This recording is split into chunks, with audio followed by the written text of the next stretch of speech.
A new tradition begins. Ernie Swift and Jeff Gordon gets alongside. We'll remember the name. Jeff Gordon, winner of the inaugural Brickyard 400. Dale Earnhardt has won the second Brickyard 400. Oh, here we go. For the lead. For the lead. Jared goes to the inside in the second corner and comes out with the lead. And Ricky Rudd stayed on the racetrack, chose not to pit. Well, Jerry, we may have a problem with our leader. The 88 just radioed in DJ. Jared said, I think I'm out of fuel. As the 88 crew now has run the 250 yards down pit road. Nothing could stop the Jarrett juggernaut today.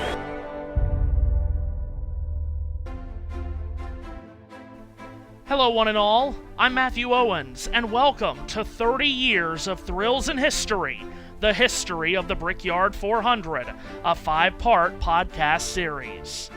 Throughout this series, we will explore the entire history of one of NASCAR's greatest crown jewel races, the Brickyard 400 at the Indianapolis Motor Speedway. Today's episode focuses on the first 6 runnings of the Brickyard 400, from that magical first race in 1994 to the race in 1999. In the world of auto racing, there is no venue as legendary and steeped in history as the Indianapolis Motor Speedway. With an original foundation of 3.2 million bricks making up the 2.5-mile oval, the Brickyard opened its doors for the first time in 1909 as a proving ground for the still young automobile industry. It didn't take long for the course to take its place as the premier racetrack in North America and the world.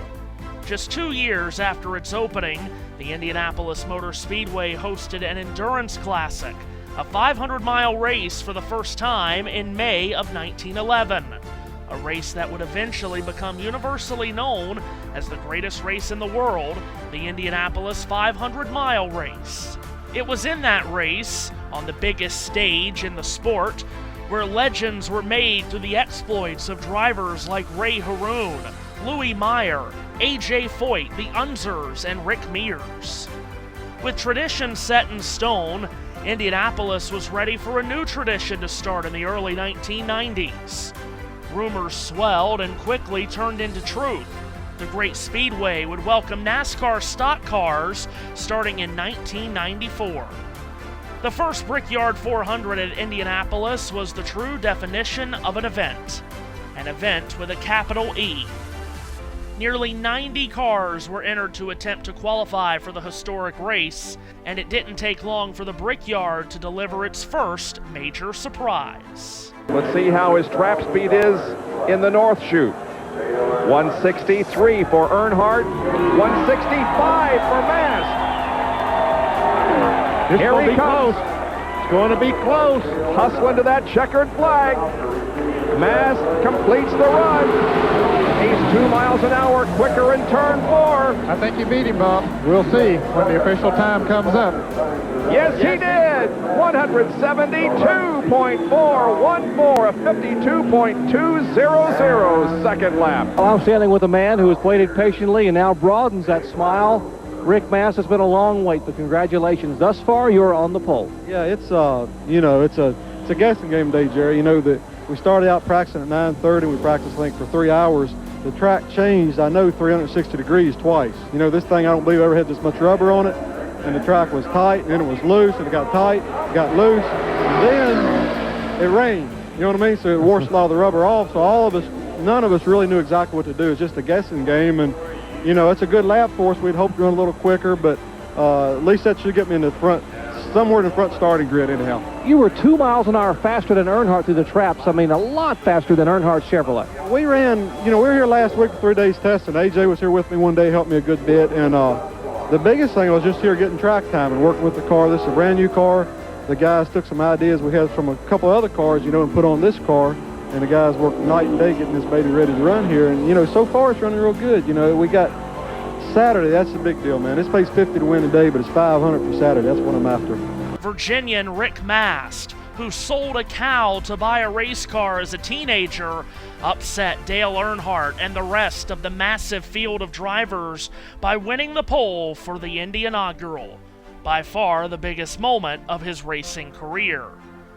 With 43 drivers qualified and 41 more going home, the stage was set for one of NASCAR's most monumental days. On Saturday, August 6th, 1994, more than 250,000 people filled the seats and every other open spectator area on the premises of the Indianapolis Motor Speedway to witness the historic moment at 12:09 p.m. when the green flag fell over stock cars at the Brickyard. The eyes of the entire sports world are focused at this moment on 300 acres of real estate in the northwest section of Indianapolis, Indiana. A new tradition begins as the green flag is about to come out to signal the beginning of the inaugural Brickyard 400. And the green is out. 5 former NASCAR Cup Series champions, 2 past Indianapolis 500 winners, and 10 future NASCAR Hall of Famers stacked the field and made history with every left-hand turn of the wheel. From the outside of the front row, Dale Earnhardt, still angry at missing out on winning the pole, was desperate to lead the first lap in the Brickyard 400's history. Desperation that spilled over into the Turn 4 wall. Rick Mast has the lead. Earnhardt right behind him. Jeff Gordon right on his tail. They come through very, very smoothly through Turn 4. Single file, head down the main straightaway. Mast is the leader. Everybody is through 4 clean and green. One car smacked the wall coming out of 4. It may have been Earnhardt. He is getting past to Turn 1. Earnhardt's early struggles forced the menacing black number 3 to give way to fast-starting Jeffs, Gordon, and Bodine. And it wasn't long before the number 24 Chevy and the number 7 Ford drove to the lead, where they looked to stay put. For Bodine, already a Daytona 500 winner from 1986, he carried the hopes of Hoosier, not the racing-crazed Indiana-born fans, but the local tire and rubber company. It was on those tires where Bodine dominated and won just 3 weeks prior at Pocono Raceway, a similar in size and stature racetrack to Indianapolis, and Bodine had eyes on doing the same at the Brickyard. While Bodine drove on Hoosiers, Jeff Gordon drove with the heart and spirit of all the Hoosiers watching on. The young phenom that was born in California and grew up racing around short tracks in Indiana while making his home in Pittsburgh had the fans standing and cheering throughout the 73-degree Saturday afternoon. With Gordon and Bodine trading the lead back and forth through the first half of the race and establishing themselves as the heavy favorites, the race was set to change dramatically on a lap 100 restart. Brett Bodine is the 11th leader of the day, and with his lead he becomes the 3rd Bodine to lead in the event, and there was contact between Jeff and Brett. Looks like there might have been some contact between those 2 cars because Brett got his car. And a Jeff Bodine spin coming off Turn 4 right in front of the entire field. Look at everybody going to the inside to try to avoid the trouble, some coming down pit road.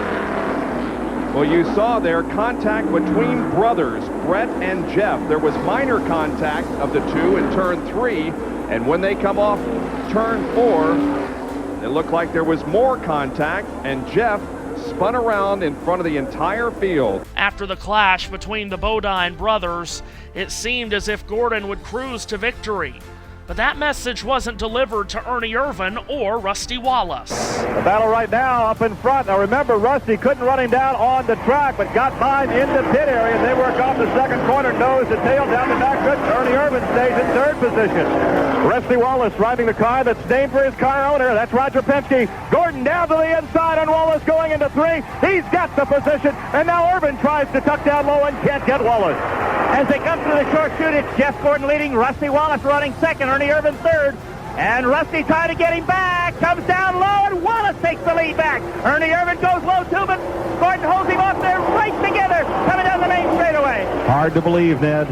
Side-by-side racing here. I thought once Gordon got out there he'd be able to stay, but I didn't think he'd be able to pass that quick. Here they are in Turn 1, side-by-side. Rusty Wallace has got him, and deep inside Ernie Irvan may get him also. Gordon hangs on to 2nd, works the outside of the track, settles into the number 2 position. position. Side by side into turn 2. Gordon on the high side. Wallace the low side. Off the corner. Here comes Irvin down low. He takes second position. They're going 3 wide down the backstretch. The fans are on their feet as they head to turn 3. Gordon in the lead. Irvin behind. Bodine right there too. He wants to get in it. And there's Bill Elliott. He's moved up to 4th position in green. Jeff Gordon comes through the short queue with the lead. Ernie Irvin is running second. It's right now Bill Elliott trying to pick up some ground, but Jeff Gordon with the lead. Running second is Ernie Irvin. Third, Brett Bodine, and then it's Bill Elliott and Darrell Waltrip. How are you going to go back to the month of May after you've seen this? Oh boy, I'll tell you, that's some kind of racing. With the laps winding down, it became a duel between Gordon and Irvin, the driver that entered the race leading the championship standings. The two scrapped for the top spot over and over across the final laps, each applying pressure to the other. With 5 laps to go, it wasn't Ernie Irvin who cracked under the pressure, but instead his right front tire. Oh, here we go. Ernie slipped going in 1. Ernie slipped, and Jeff Gordon gets alongside. That wasn't on orders from the crew. That was because Ernie missed the entrance to turn 1, and Jeff saw it and immediately went for the hole. And something's wrong with Ernie. Something has happened to the 28 car, Bob. Irvin slows down and is going to lose second position. A tire. He's got a tire going down. Irvin drops off the pace, and now Brett Bodine goes into second. Ernie Irvin heads for the warm-up lane, and Jeff Gordon has the lead. From there, a magical coronation was unfolding in front of the entire racing and sports world. This is a Cinderella story that is unfolding here. Jeff Gordon, many people, including perhaps Tony George, the president of the Indianapolis Motor Speedway, wanted Jeff Gordon, after his outstanding performances in open-wheel cars, to perhaps think about moving to the Indianapolis 500 and running the open-wheel cars. But instead, Jeff Gordon chose the NASCAR stock car route. And he is on his way to a victory in the first stock car race run at the Indianapolis Motor Speedway. On to the backstretch now with less than 1/2 lap to go for Jeff Gordon. He eyes turn number 3. Listen to the crowd as they acknowledge Jeff Gordon when he goes by. It's an unbelievable situation in Indianapolis. Here he is in the 4th turn. This is his final trip around turn number 4. And Jeff Gordon is about to write his name in the racing history books. Years from today, when 79 stock car races have been run here, we'll remember the name. Jeff Gordon, winner of the inaugural Brickyard 400. In 1986, mother and stepfather Carol and John Bickford moved from Vallejo, California to Pittsburgh, Indiana, so that a 15-year-old Jeff Gordon could legally race sprint cars. 8 years later, he would become the first driver to steer a NASCAR stock car into the hallowed grounds of Victory Lane at Indianapolis. The president of the internationally known Indianapolis Motor Speedway, that is now the home of Winston Cup's Brickyard 400, Mr. Tony George, for a very special presentation. Tony? Jeff, congratulations. You've helped write history here. Your name will be the first to be inscribed on the beautiful PPG trophy for the Brickyard 400. This is yours to take home. Congratulations. For 3 hours and 400 miles, die-hard Indiana race fans watched in awe as stock cars hammered away at the Brickyard while racing wheel-to-wheel in some of the most intense racing they had ever seen. After a day full of great racing and a dramatic finish, the verdict of public opinion was in. The Brickyard 400 was a resounding success, and the countdown to the second running of the event was already on. Brickyard 400 weekend number 2 in August of 1995 was met initially with hot and sunny conditions for qualifying. This time, 51 cars had shown up to attempt to make the race. And just as it was the last time the NASCAR Stockers were on the Indianapolis racecourse, it was the Rainbow Warriors and driver Jeff Gordon who was on top again. And again, he did it in dramatic fashion. Very close, and you can see the line. He's just a little bit lower on the racetrack than than the bubble time. No, that's the pole time. Oh, and he almost loses it coming out of 4. The back end gets way around on it, but he takes the checkered flag, perhaps pushing it just a little too hard. Now, he was faster when he came across the start-finish line, Bob, to get that checkered flag than was Hamilton. Let's see how that equates now. And he does it. New record. Unbelievable. And it's a new track record. 172.414 was the fastest last year by Rick Mast. And by golly, Jeff did it, and he almost crashed. It was Gordon, the 1994 winner, who would lead the field to the start of the 95 race. Qualifying did not go so smoothly for everyone else, however. Four-time Indianapolis 500 winner A.J. Foyt, who came out of retirement to race the inaugural event the year prior, failed to qualify, and it marked the first time that Foyt had failed to qualify for a race at Indianapolis since 1958. But the start of the second Brickyard 400 wouldn't take green on schedule. Saturday was met by consistent rain, remnants of Hurricane Aaron, which put a Saturday race in danger, with forecasts looking poor for most of the day. As fans waited for the rain to stop and track drying efforts to begin, some left after media reports erroneously reported that the race had been postponed. However, at around 3:30 in the afternoon, the skies cleared, allowing track drying to begin. For the first time in Indianapolis history, teams prepared their cars and lined them up in the garage area at the placement of the old Victory Lane rather than on the main straightaway. And when Mary Fendrick Holman gave the command to fire engines, the cars rolled out from behind the garage and dramatically emerged onto the race course to the roar of a still large amount of fans. Cars begin to roll. So as they head out through what used to be Winner's Circle here, there is the 24 car, the pole sitter of Jeff Gordon. And the crowd couldn't be happier. With local radio stations reporting that the race was close to starting, many ticket holders that had left the track turned around and traveled back to the Speedway and got back to their seats in time for the delayed 4:25 p.m. green flag. Now entering turn number 4, and the crowd has risen to its feet, saluting the drivers as they come around, just about to match the accelerator and start on 400 miles of competition. There it is, the race is on! Jeff Gordon took off from the pole and paced the race until the first set of pit stops on lap 31. Following those pit stops, Gordon's car faded to third, handing the lead to Sterling Marlin before Bill Elliott, with a Pocono qualifying engine in the car, soared to the lead. Many teams started the race thinking that it would only go to lap 80 and halfway due to darkness, but a quick pace that was slowed only once for caution allowed the race to go the full distance. As the racing surface continued to change following the wash job that the rain did before the start, comers and goers became a theme of the race, a race that was not seen live on TV. Because of the delay, ABC stations signed off early, and the race was instead aired on TV on ESPN on tape delay the day after. Live coverage was available only through the Indianapolis Motor Speedway radio network. As Elliott, Gordon, Marlin, and Bobby Labonte paced most of the first half of the race, Rusty Wallace methodically moved forward from his 24th starting spot, hoping to score the win for car owner Roger Penske, who failed to qualify his cars for that year's running of the Indianapolis 500 in a stunning turn for the powerhouse team. Bill Elliott led the most laps, but it was Jeff Gordon who found himself in front again just past the 100-lap mark before Rusty Wallace drove to the lead with 50 laps left, with Gordon second and Earnhardt third. As the cars came to pit road for their final stops of the race, Gordon's team lost time with 2 lug nuts getting jammed on the left rear tire, dropping the 24 car out of contention.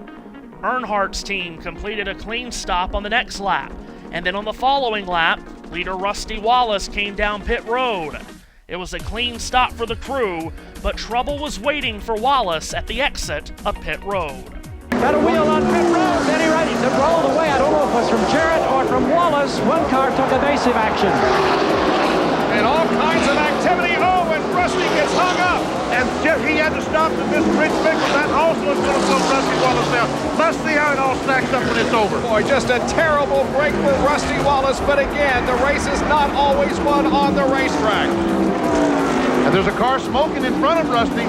It might be the Nemechek car that made contact. Yes, it is. We can see it. Nemechek made some contact with Bickle. Was that Earnhardt? That's Earnhardt and Rusty Wallace fighting together for the lead. Well, it'll be for the lead when it's all over and said and done with. But Dale is going to pass Rusty with ease down the backstretch.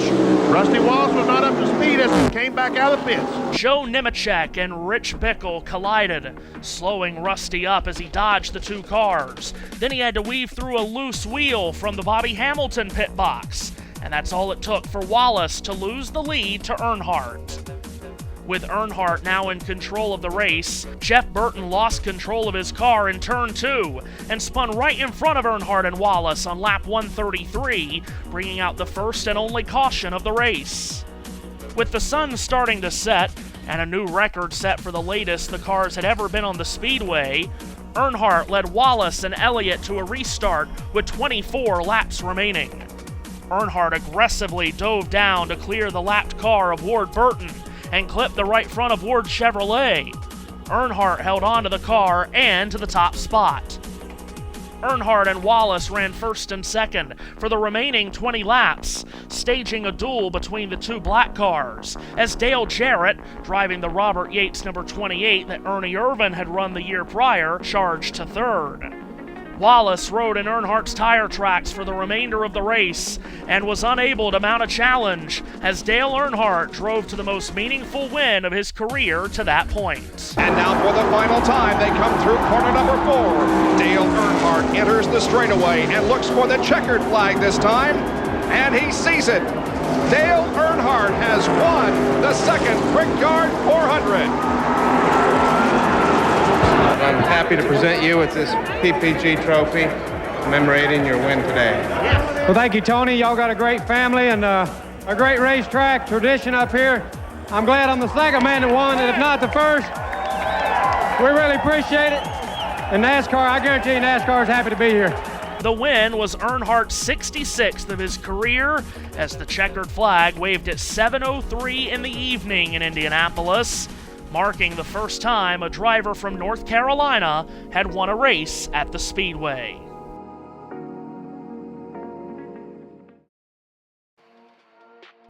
The third annual Brickyard 400 had a familiar feel at the start. Just as it was in 1995, Jeff Gordon was once again on the pole position with a track record speed of over 4 miles per hour faster than the pole speed from the previous year. The increase in speed was due to a track repave, leading to every qualifier breaking the old track record. With Gordon on pole and Mark Martin with him in the front row, the green flag flew with perfect blue sky conditions, and again, a crowd of 250,000 people. The race was slowed early with a lap 5 caution caused by a multi-car accident in turn 2, involving Robert Presley, Ricky Craven, and Bobby Hillen. The caution was meaningful. Defending Brickyard 400 winner Dale Earnhardt was injured the week prior in a terrifying high-speed crash at Talladega, a crash breaking Earnhardt's sternum and left collarbone. The early yellow allowed Earnhardt to bring his car to pit road and exit his black number 3, allowing relief driver Mike Skinner to climb into the car. As the 7-time champion exited his Chevrolet, emotion overcame the normally stoic Earnhardt. Well, now Dale Earnhardt has caught his breath. He's talking to Davies with his crew chief and champ. I know that's probably the toughest thing you've had to do is climbing out of that race car. Yeah,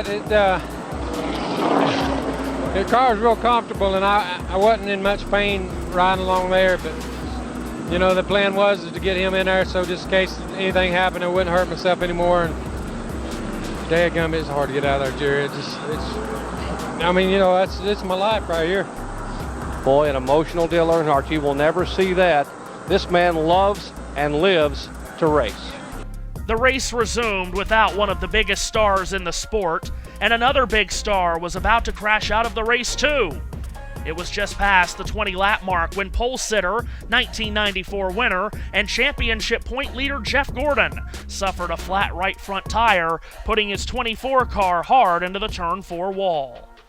Gordon would immediately steer his car behind the wall and finish 37th, a finish that impacted Gordon's 1996 championship assault. When the green flag flew again, the lead changed hands between Ken Schrader, Sterling Marlin, Bill Elliott, Kyle Petty, and Johnny Benson. The five traded the lead 5 times in a 6-lap span before Benson's Pontiac took command. Benson still held the lead on lap 39 when another cut tire kicked off a massive crash just behind. Uh-oh! Kyle Petty! And he takes out Sterling Marlin. And Mark Martin somehow gets by, and Kyle's going in the wall head on. Oh, terrific impact for Kyle Petty. Boy, that was a big hit. A grinding crash took out contenders Marlin and Petty and forced Petty to miss 2 races. A chaotic start finally gave way to nearly 80 consecutive green flag racing laps, a stretch that was led mostly by rookie and former Busch Series champion Johnny Benson, who clicked off a race-high 70 laps led. Benson's lead was taken away with 53 laps to go as Ernie Irvan drove his Ford to the front. Both Irvan and his Yates Racing teammate Dale Jarrett had slowly been working their way to the front on pure horsepower and by race strategy.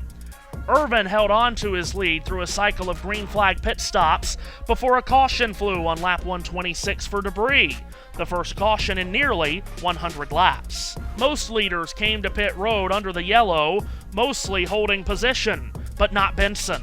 The driver that paced most of the race lost track position on pit road that he would never regain. Terry Labonte led on the restart with 30 laps left, but the Yates duo made quick work of the Hendrick Chevrolet, putting Irvan back in front and Jarrett second. The final 25 laps became a match race between the teammates, with Jarrett following in Irvan's tire tracks lap after lap. The drama continued to build as every lap Jarrett stalked the tough luck loser from 94, tucked right underneath his teammate's spoiler, waiting for an opportunity to pounce. With 7 laps to go, Jarrett sensed it was time to make his move. Oh, here we go! For the lead! For the lead! Jarrett goes to the inside in the second corner and comes out with the lead!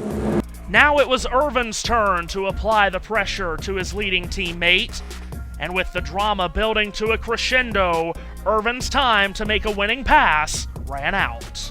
We got a little crash. Robert Presley has crashed at the north end of the racetrack at the entrance to pit road. And the caution comes out. We're going to end this event under caution, it would appear. This will be the race to the flag relay, determining the winner. Dale Jarrett is coming through corner number 3. Here he comes. Corner 4, the caution flag waves, but there's just one more lap to go, and Dale Jarrett is going to win it. Tears in the eyes of a very proud father for the call of the finish, Ned Jarrett. I don't know if I can say anything or not. Now here he comes to the line, and Dale Jarrett will win the 3rd annual Brickyard 400. Already a 2-time Daytona 500 winner, including earlier in the 96 season, it was another crowning triumph for Dale Jarrett, and another heartbreaking Brickyard loss for Ernie Irvan, 2 years removed from the late flat tire that cost him the race in 94. Terry Labonte finished 3rd with Mark Martin 4th, and a surprising 5th place finish from Morgan Shepherd. Johnny Benson had led the most laps but could only manage 7th at the finish. 3 Brickyard 400s, 3 thrilling finishes, 3 great successes. After the race, one of motorsport's greatest traditions was born, as Dale Jarrett and crew chief Todd Parrott raced from Victory Lane to the start-finish line, the famous yard of bricks on the main straightaway at Indianapolis, knelt over and kissed the bricks, beginning a tradition that not only goes on today, but also has carried over into multiple other series that race at Indianapolis. By the time NASCAR got to Indianapolis in 1997, many thought that after the first 3 years of the event that it would become just another race. But once again, drivers and teams got to Indianapolis treating the race as one of the most important of the year. Ernie Irvan was once again a strong factor, putting his number 28 Ford on the pole. Irvan and Joe Nemechek led the field to green in a race that was slowed twice in the first 20 laps for a pair of multi-car crashes. Irvan led the first 100 miles of the race before a shuffle of the lead positions put Wally Dahlin back at the front for 15 laps. In the middle portion of the race, Dale Jarrett and Jeff Gordon looked to be the class of the field, with Gordon climbing to the front from 24th on the grid. As the laps started to wind down, fuel would become a concern for the lead cars. As Jarrett and Gordon jousted for the lead, Mark Martin climbed to the front to become a contender. With 15 laps to go, the race took a dramatic turn as Robbie Gordon spilled debris onto the track, triggering a late caution. When pit road opened, most of the leaders came in for a splash of fuel. Mark Martin was off pit road ahead of Jarrett and Gordon, but not everyone came to pit road. And Ricky Rudd stayed on the racetrack, chose not to pit. He will be our leader when we go back to green flag. Ricky Rudd, Bobby Labonte, Johnny Benson, and Ricky Craven rolled the dice by staying out on the racetrack and taking the top 3 spots with a light fuel tank. The ensuing restart came with exactly 10 laps remaining in the race. Therefore, lapped cars lined up alongside the leaders, meaning Martin, Jarrett, and Gordon had to work through a maze of traffic. With those 3 slicing through the traffic trying to get back to the front, an ill-timed caution flew with 6 laps to go when Rich Bickle spun in turn 3, a massive break for Rudd and Labonte to allow them to save fuel and to take laps away from the chasing pack behind. The green flag flew again with just 3 laps to go, and as Jarrett and Gordon elbowed their way through traffic, Rudd and Labonte was able to skip away to a comfortable lead for the last lap dash. Rudd with about a 5 or 6 car length advantage on Bobby Labonte. They head for turn number 3 for the final time. Rudd is through there safely onto the short chute. Into turn number 4, and now onto the straightaway. Out of turn 4, the last flag shown was wash day white. This one has the black checks too. Ricky Rudd wins the Brickyard 400. Jarrett and Gordon could only get to 3rd and 4th respectively, and the fuel held up for both Rudd and Labonte. And Ricky Rudd, an owner-driver from Chesapeake, Virginia, scored an unexpected 2nd win of the 1997 season and the biggest win of his Cup career. Rudd's Ford beat Labonte's Pontiac to the checkered flag by just 18/100ths of a second, a margin that still holds up as the closest finish in Brickyard 400 history.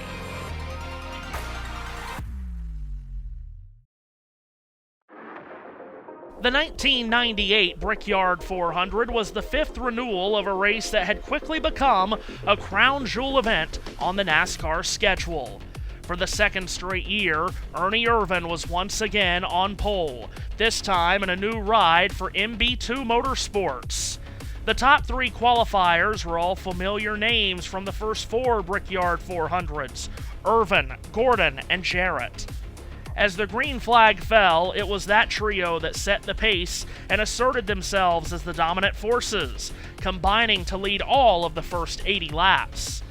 It was then at the halfway point of the race when leaders were coming to pit road under green for fuel when one of those dominant cars, Dale Jarrett, saw his chances to become the first 2-time Brickyard 400 winner go away when his car slowed on the backstretch. We may have a problem with our leader. The 88 just radioed in. DJ Jarrett said, "I think I'm out of fuel." As Jarrett limped helplessly to pit road, his 88 crew and some members of the other Yates team from the 28 ran up pit road to push the blue Ford into his pit box. I don't know if he's going to make it to his pit. And guys, he has radioed in. He said, "Send help. I cannot make it." So the crew just scampered down pit road, and they're going to make the 100-yard dash down there, and then have to turn around and try and push them another 100 meters back. Who needs the goodwill games when you've got this?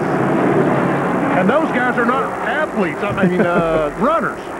But they're going pretty quickly to Dale Jarrett's aid. 88 crew now has run the 250 yards down pit road and are pushing for all their worth the 88 car of Dale Jarrett back towards their pits, but they are still probably at least 150 yards away. Man, oh man. Some of those guys are absolutely exhausted now. Part of the 28, this is a tag team affair. The 28 guys, Kenny Irwin's crew, is trying to help push the car down. And guys, you know the only guy that did not go down there to help push the car? The fuel man, because he has to heft about 77 pounds on his shoulder, and he wished he had been able to do it about 6 laps ago. Jarrett continued in the race, but was 4 laps down when the race restarted, bringing the likes of Mark Martin and Bobby Labonte towards the front, along with Gordon and Irvin. Past the 100-lap mark of the race, Indianapolis-born and Cup Series rookie Kenny Irwin claimed a spot inside the top 5, driving the Yates number 28 that had been in contention in all of the first 4 Brickyard 400s with Ernie Irvin and Dale Jarrett at the controls. A USAC star that drew comparisons to Jeff Gordon was having one of the best runs of his rookie season. But that went away in an instant as Irwin crashed at the south end of the track on lap 118. Differing pit strategies put Dale Earnhardt at the front, but was quickly overtaken by Gordon, who once again took control of the race and started to gap Martin and the Labonte brothers. Martin made his way to second, but looked unable to run down Gordon as the laps clicked away. But a lifeline was thrown the way of Martin's Roush Ford as Steve Park brought out a caution with just 10 laps left. Jarrett continued to show the power of his car by beating Gordon back to the yellow flag to get back on the lead lap from 4 laps down, but had run out of time to contend for the win. Gordon held off Martin on the next restart, but the green flag racing was short-lived thanks to a Jimmy Spencer crash. This set up one final restart with $1 million on the line for both Gordon and Martin with just 3 laps left. Green flag waves, back to racing for 3 laps at the Brickyard. Oh, and a crash up in the straightaway, and this may end things. They're racing back to the line. The first one back wins. Jeff Gordon is going to have to make sure that he keeps Mark Martin and Bobby Labonte behind him. Here they come off of corner number 4. And Ricky Rudd's car is very badly damaged as the caution is out, and Jeff Gordon will cross the line first to complete lap 158. 2 to go, and that could have been it. Just to make it absolutely official. At 65 miles an hour behind the pace car, Jeff Gordon wins the 1998 Brickyard 400. And the Noble 5 $1 million bonus. Gordon's win was one of the richest in NASCAR history, winning an already enormous purse, while also claiming the first win in the Winston No Bull 5 program and an additional $1 million. It was also his second win in the Brickyard 400, becoming the first 2-time winner of the race in its 5-year history. Mark Martin came home second to Gordon, as he did so many times in that 1998 season. Bobby Labonte, who was second the year prior, finished third. Ernie Irvin was sixth after starting on the pole and leading 25 laps, while Jarrett rallied to get back on the lead lap and finished 16th. 12 months after Gordon's second Indy triumph, NASCAR came back to the Brickyard for the 400-mile battle of 1999. Gordon's 24 was once again on top of the scoring pylon, with a third pole and 6 tries at the race, and just as he was at the end of the 98 race, Mark Martin was second. Other front-runners from the 1998 race qualified at the front in 99, with Dale Jarrett rolling off 4th on the grid and Bobby Labonte 7th. The race got underway with Gordon and Martin trading the lead amongst the two of them across the first 100 miles, before Dale Jarrett jumped to the front on lap 40. Once Jarrett grabbed the lead, the 1996 winner held on to the lead like a Rottweiler with a rump roast. refusing to allow anyone to challenge him for the top spot. Jarrett entered the race holding a substantial 254-point lead in the championship standings in his pursuit for a first series title. And while his closest title rivals ran close to him all day, Jarrett kept all challengers a safe distance away as the driver who had arguably had the strongest car in both of the 1997 and 98 editions of the Brickyard race led 116 of the race's last 121 laps en route to a second Indy victory. He comes onto the main straightaway. And Dale Jarrett wins the Brickyard 400 for the second time. He wins in 1996 and again here in 1999. An all-star top 5 rundown included Jarrett, Bobby Labonte, Jeff Gordon, Mark Martin, and Jeff Burton in a race that slowed just 3 times for caution, leading to an average race pace of over 148 miles per hour. A young rookie made his Brickyard 400 debut in that race, but not his first start at Indianapolis. Rushville, Indiana's Tony Stewart finished 7th. On the next episode of 30 Years of Thrills and History, the history of the Brickyard 400, we'll roll into the 2000s, where new names and faces joins the Brickyard's famous Victory Lane, along with one driver revisiting those hallowed grounds 2 more times. Until then, I'm Matthew Owens. Thank you for joining us. This is a great experience. This is probably the certainly one of the great highlights in our series and in NASCAR's history ever since the inception of NASCAR. And we're just pleased to be here and sharing this great occasion. I know our drivers are just absolutely excited beyond belief to be competing in an event here. And what this does for us is every driver in America at one time or another wants to race at Indianapolis. Those that elected a stock car career prior to today, they didn't really have that opportunity. Today they do.